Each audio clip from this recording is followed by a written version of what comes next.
Alright everyone, welcome back to another Star Wars Galaxy of Heroes video with Fat Phil, and today I want to give you some advice on how you can get better at Star Wars Galaxy of Heroes, have a better experience, understand content you're seeing on YouTube, because I think when I watch players, I look at rosters, when I listen to their, struggles, I kind of see that it all comes down to a couple of key factors that are causing them issues in this game. So let's go ahead. We're going to take a look at these things that hopefully help you not only enjoy Galaxy of Heroes more, but get better, right? So let's first of all thank the channel members for their continued support. If you're ever interested in joining, that link is down below, along with a link to the Discord server where a lot of the magic happens. So I really appreciate all of you guys continuing to put your faith in me to bring you good content to this game. Let's get in here. Let's talk Galaxy of Heroes. All right. So the first thing I want to mention is up here, relics and mods. Now, all of you could be like, oh, I know that relics and mods play a role, Phil. I'm not dumb.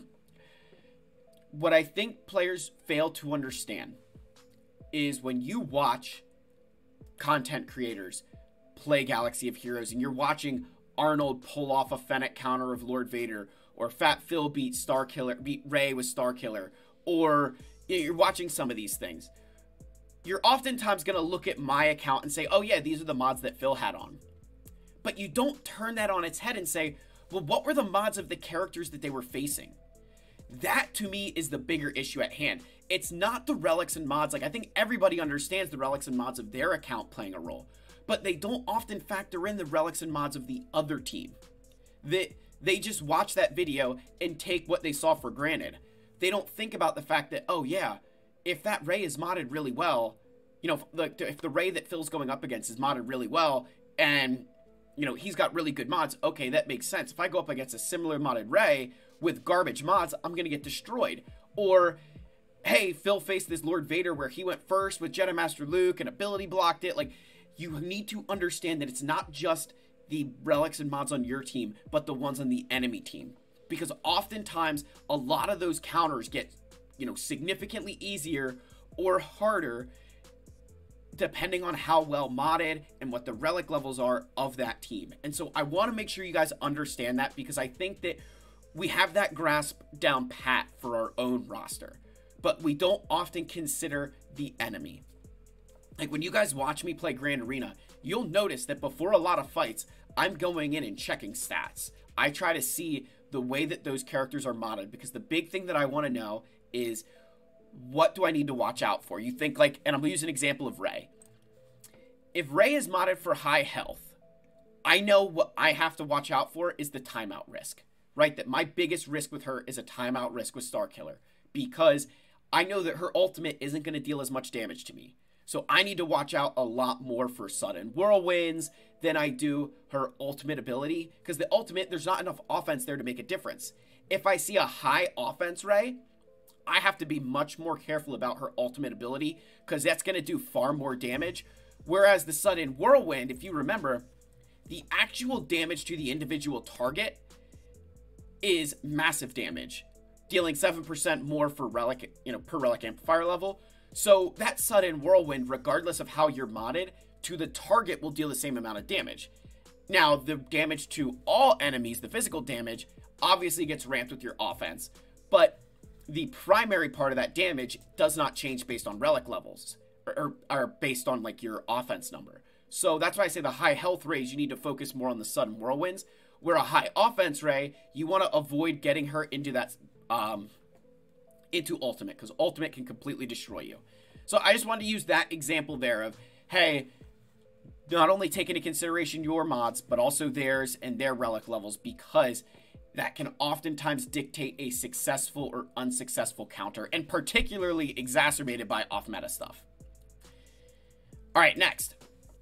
I see a lot of players, when we talk about mods, I do mod videos all the time, and, another little, kind of like following up on the above, but when you're modding, you're not customizing a character. I think that's like, they'll say, oh yeah, mods help you customize. Like, no, mods are about optimizing. It is about taking that character and making them as perfect as possible. It's not about customizing them. And this is a great way to say this. I can't stand, and I'm sorry, I'm not trying to flame people. It's just, I can't stand when you hear somebody like, oh yeah, I have the fastest, trip 0 in the game, or I've got the highest tenacity Coruscant Underworld Police in Star Wars Galaxy of Heroes. Like, that's just, who cares, right? Or like, I've got the fastest Rey in the game, or the fastest Kylo. Like, I don't care. That doesn't mean that your Rey or Kylo is any good, because your mods need to optimize that character. They need to make that character better. They need to make that team better. So I don't want you guys to think about mods as just this customization feature. It's an optimization feature. It's squeezing every little stat out of mods. And I say that all the time, and I feel like players constantly miss that. That we try to focus on just, I'm going to get speed, or I'm going to get this, or I'm going to get that. Look at the whole piece of the puzzle and say, hey, this mod with only 11 speed is actually really good for somebody like Commander Luke Skywalker. Hey, this mod up here, not quite as good as this one because of the stats. So I just want you guys to recognize that and understand that, because I think it is really important to learn that, you know, that it's about optimizing, not customizing. All right, this is a great one, and I think this is really relevant right now. Avoid mirror matches, particularly in fleets. If you want to improve your experience in Galaxy of Heroes, you want to get better, you want to get more skill, avoid mirror matches. Mirror matches require oftentimes gimmicks, or it's who's ever faster. Think of like back in the day with the Darth Revan mirror match. It was who's Darth Revan and Basileus Shawn was faster, right? Like Leviathan mirror matches, you know, is all about who Sith Assassin is faster. You know, the Executor counter. Which one moves first? Do you land breach and marked on Razor Crest? That I feel like they're so, like, how do I say this? I want to make sure I use the right words and don't get demonetized along with it.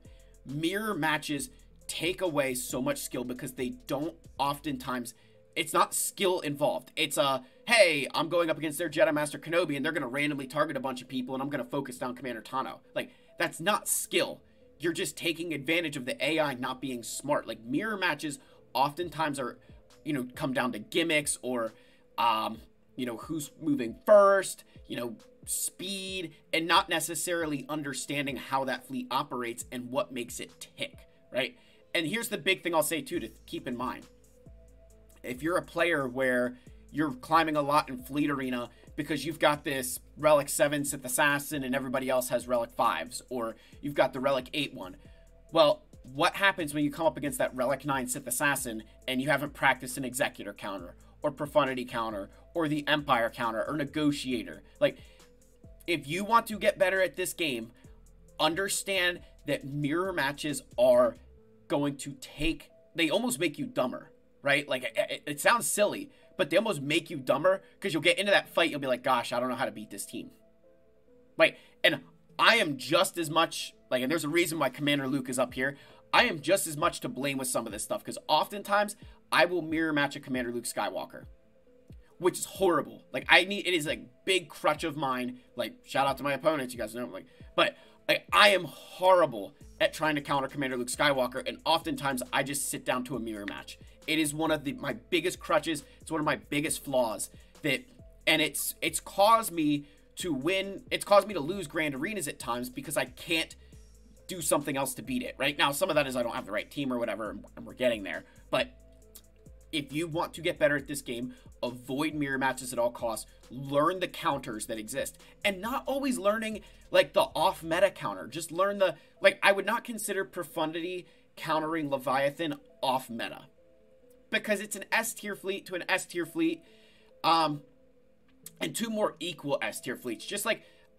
Executor beating Profundity. I would not really consider that an off meta counter because it's fairly consistent, right? And maybe a better way to say like off meta counters is you're using something that is like Starkiller to Rey is off meta, even though it's like even Starkiller Rey isn't necessarily an off meta counter because it's a counter that exists. Like, there's consistency to it. You know, your off meta is where you're taking a larger risk, right? I think Empire to me and the Negotiator battles, especially when you don't have the right relic levels, those are a lot more off meta on those counters.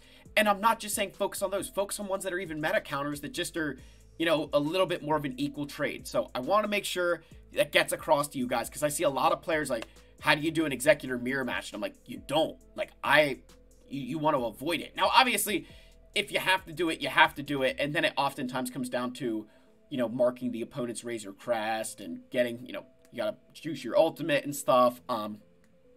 There's a lot of little things that you have to do. And that's where, I'll say this, Ebon Hawk really comes in handy for those mirror matches because you get it out there, you can stop target locks. But I really think avoiding mirrors is a really good way to get better at Galaxy of Heroes. Alright, next, use Squad Arena to practice. I cannot tell you how often I have gotten better in this game by using my Squad Arena battles. That I see a team that I'm like, man, how do I beat that team? Or like, I need to be, you know, like if you're a player who struggles with your Jedi Master Luke to beat Lord Vader, tweak your mods and practice in Squad Arena. Even reach out to one of your, like if you have a shard mate who you like know, or, you know, reach out and be like, hey, can you take your Datacron off? I just want to practice this. I want to see if I can get it down, or put your Datacron on, or can you maybe take like Dark Trooper Moff Gideon out of that team or something that, you know, like practice in Squad Arena with your teams. Practice those battles. I can promise you, especially like Galactic Legend ones where oftentimes there's not Omicrons involved with some of these teams, or, you know, Rey, obviously there's some different situations there, but you can at least get some practice in to understand how to beat that team. You will increase your skills so much. Like if you guys ever wondered why I feel so confident using Jedi Master Luke against Lord Vader, it's because I did that fight so many times in Squad Arena. It was a core key fight for me that I did all the time, and I learned it really, really well and got to understand it to a level where now I came up with my own kind of unique strategy, if you will, of how to make sure that I can use Revan's cleanse ability like his first turn and then still have it ready again for when Lord Vader hits ultimate. Like it's, you know, before even Jedi Master Luke reduces his cooldowns. Like it was something I really practiced. And so if you can do that in Squad Arena, you will get so much better. And even if it's not Galactic Legend teams, say there's a, you know, Dr. Aphra team that you're trying to figure out how to beat or something, like practice in Squad Arena. Don't be afraid to try those things.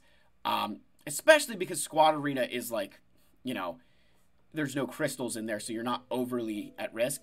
And then even like Fleet Arena, you could do some practice in. A little bit tougher there because your priority still needs to be your resources and your income. So doing practice there can sometimes be a bad idea. All right, and then the last thing, guys, look, you've got to read kits.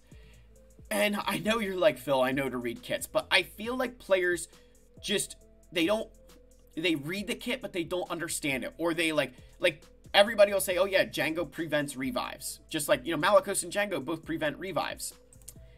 Well, when you read Malicos' kit, it says enemies defeated by him can't be revived on his regular. That's his regular unique.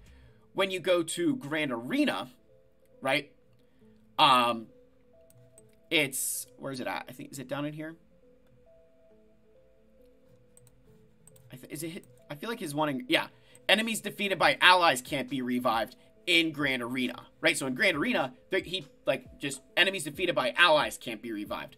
But even outside of GAC, right, enemies defeated by him can't be revived.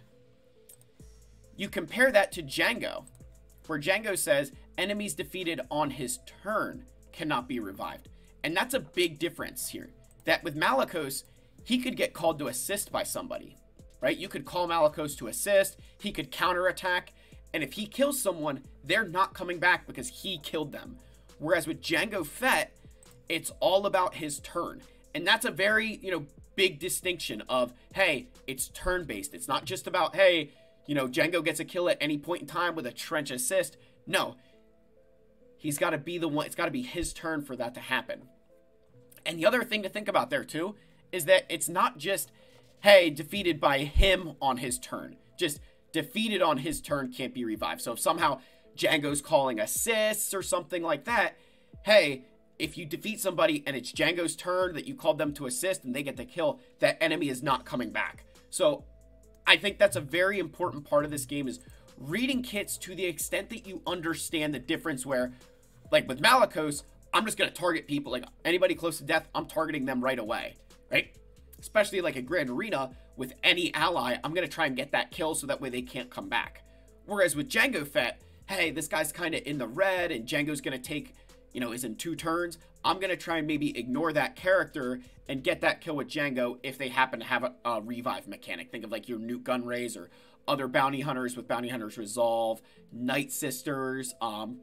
So, guys, that's just a couple of tips on how to get better. And I feel like I do this every once in a while where I talk about it, and I've always got to mention the whole thing about relics and mods, but I really want to stress that with your relics and mods, it's not just about your team, it's about the enemy team. Because I think so often I'll see players, they'll go into a battle and they're like, Phil, I don't know what I did wrong. And I'm like, well, what kind of stats did they have? And then you look and you're like, dude, you weren't going to beat that team. Like, you've got good relics and mods, but theirs are significantly better. Like, that fight was doomed to fail from the start. So, you know, again, guys, I think all of these things are ways that you can improve your skill in Galaxy of Heroes. Again, understanding relics and mods. Understand that mods is about optimizing stats. It's not a customization, it's an optimization. It's getting that character to be as good as humanly possible for you, not just for bragging rights. Avoid mirror matches, particularly in fleets. Avoid mirror matches. Learn even just regular counters, not even just the off-meta stuff. Learn regular counters. Understand what it takes to beat that fleet. And that will actually make your mirror matches easier. You'll learn the different ways to win those mirror matches. I promise you. Obviously, use your squad arena to practice. I think this is one of the biggest things players don't do anymore. They go into squad arena, they forfeit, and then they don't understand how to beat basic teams because they're not practicing every single day. And then finally, guys, just read kits. And read them to the point that you understand it, that you know that difference. Because oftentimes we'll all say, oh yeah, these characters prevent revives. But like, hold on. You need to understand that, you know, how they actually prevent revives. You know, think about same thing with Supreme Leader Kylo Ren. He and Jango have very similar situations where enemies defeated during his turn can't be revived. So if he calls Sith Trooper to assist, right? Or he even calls Malicos to assist, right? He calls Malicos, he calls, you know, Sith Trooper, and that character is not coming back if it's during his turn. So, again, guys, I want to make sure I stress that because I think it is extremely important, particularly at this time in the game. Like, subscribe, comment. Love you all. May the Force be with you, and I'll see you in the next video. Cheers.